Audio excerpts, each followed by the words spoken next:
Petani Nambah Dadi, Kecamatan Terbanggi Besar, Kabupaten Lampung Tengah kekurangan air untuk mengairi sawah.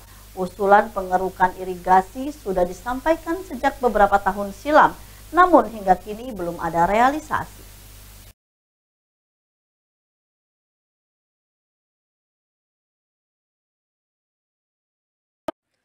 Reses tahap 2 masa sidang kedua tahun 2024 anggota DPRD Lampung Tengah dari daerah pemilihan 5 melakukan kegiatan menyerap aspirasi masyarakat di Kampung Nambah Dadi, Kecamatan Terbanggi Besar.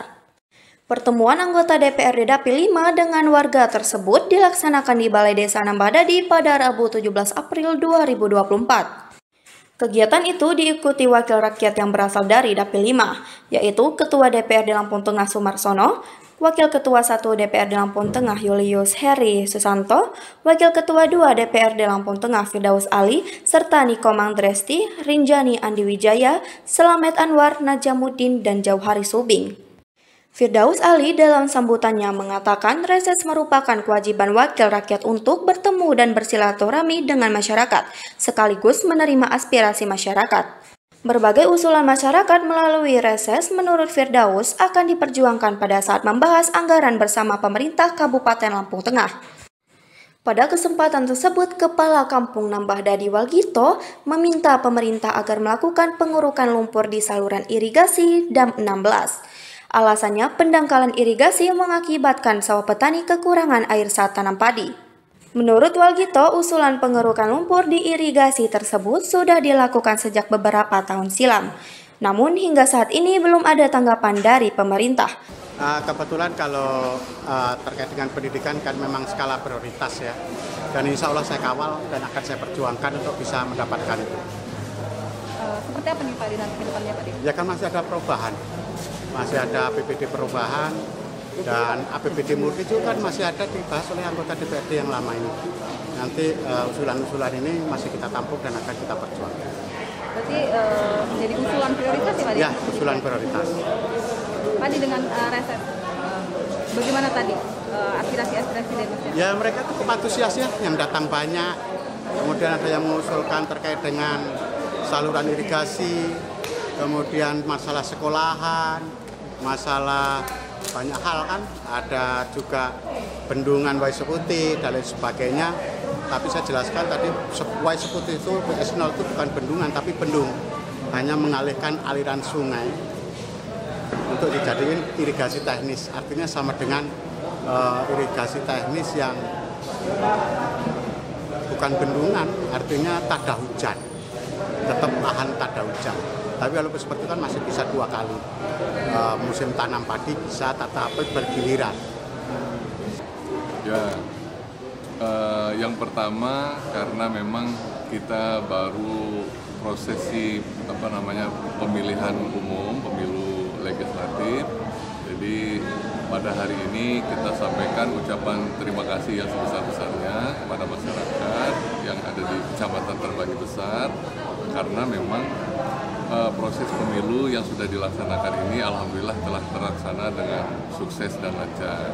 Kemudian yang kedua karena memang kita reses ini masih di bulan Syawal, kita juga ambil momen ini untuk saling memaafkan. Jadi kita mengucapkan kalau memang ada kesalahan, ada kekurangan yang selama ini menjadi perjalanan kita sebagai anggota DPRD dari daerah pemilihan 5 itu agar diberikan pemakluman dan kita mohon maaf lahir dan batin.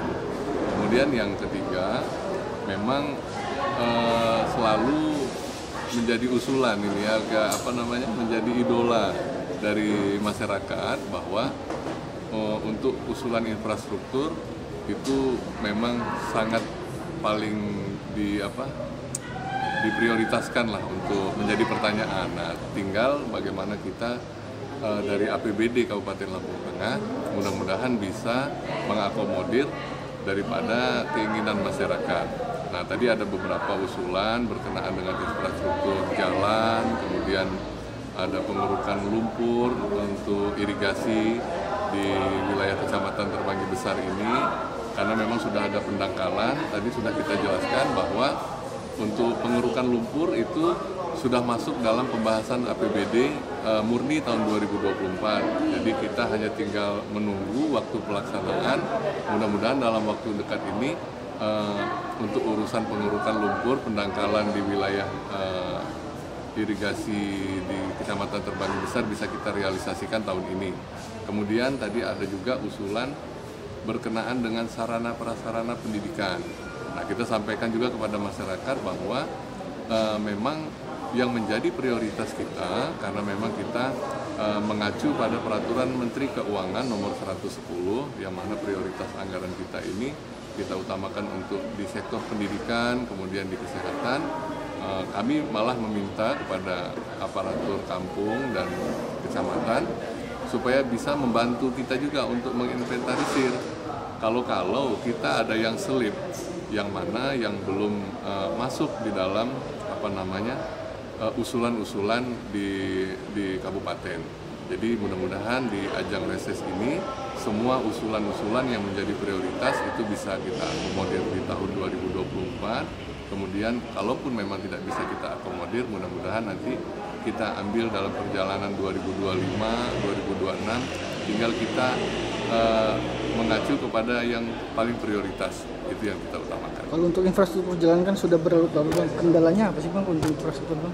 Kita di anggaran, jadi memang yang tadinya sebelum terbit Peraturan Menteri Keuangan, kita sudah menganggarkan sampai di 400 miliar lebih, tapi karena ada perubahan dari acuan Peraturan Menteri Keuangan nomor 212 pada waktu itu, sehingga kita alihkan di sektor pendidikan, kesehatan, dan pertanian. Nah, begitu juga di tahun 2024 ini kita ada Peraturan Menteri Keuangan nomor 110, sehingga untuk pembangunan infrastruktur jalan kembali kita alihkan untuk prioritas di kesehatan dan pendidikan. Itu tadi. Tapi sebelum kemunculan Peraturan Menteri Keuangan tahun 2002 ini Bang, untuk pembangunan infrastruktur jalan lancar Bang sebelumnya? Ya, 2018 sampai 2022. Alhamdulillah lancar. Memang ada banyak terobosan-terobosan yang dilakukan, yaitu bagaimana bisa kita minta atau mengajukan kepada provinsi, kepada pusat, kemudian pada awal tahun 2021 ya kalau nggak salah, itu kita malah pemerintah daerah mengajukan pinjaman ke Badan Keuangan Nasional, dan alhamdulillah waktu itu sudah terrealisasi pembangunan infrastruktur jalan di tempat kita.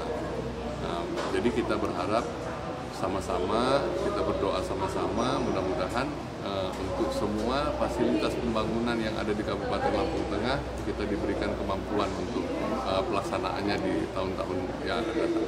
Oke. Biar masyarakat, satu lagi nih, biar masyarakat tahu juga Bang, jalan-jalan mana Bang yang sudah kita bangun Bang, dengan kondisi APBD sekarang kan susah juga dari sebelumnya. Kasih tahu Bang yang jalan yang sudah dibangun, yang sudah mulai, biar masyarakat tahu Bang itu memang pemerintah kabupaten yang bangun.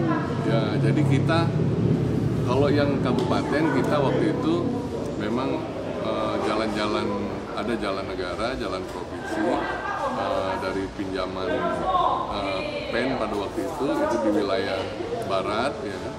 Kemudian ada juga kita mengajukan melalui provinsi pada waktu itu yang masuk di wilayah timur. Kemudian ada beberapa di tata kota, karena memang banyak jalan yang sudah rusak pada waktu itu, seperti di wilayah Bandar Jaya. Kemudian sebetulnya banyak, hanya kita memang nggak pegang semua data untuk wilayah-wilayah mana detail secara rinci untuk kelurahan atau kampung mana saja yang menerima pembangunan infrastruktur. Tapi kalau kita melihat memang dari aspirasi masyarakat, kita mungkin hanya kisaran 20-30% saja yang bisa kita penuhi dari sektor pembangunan infrastruktur jalan. Dan itu pun alhamdulillah kita dibantu oleh pemerintah provinsi dan pemerintah pusat dalam sisi pembangunan.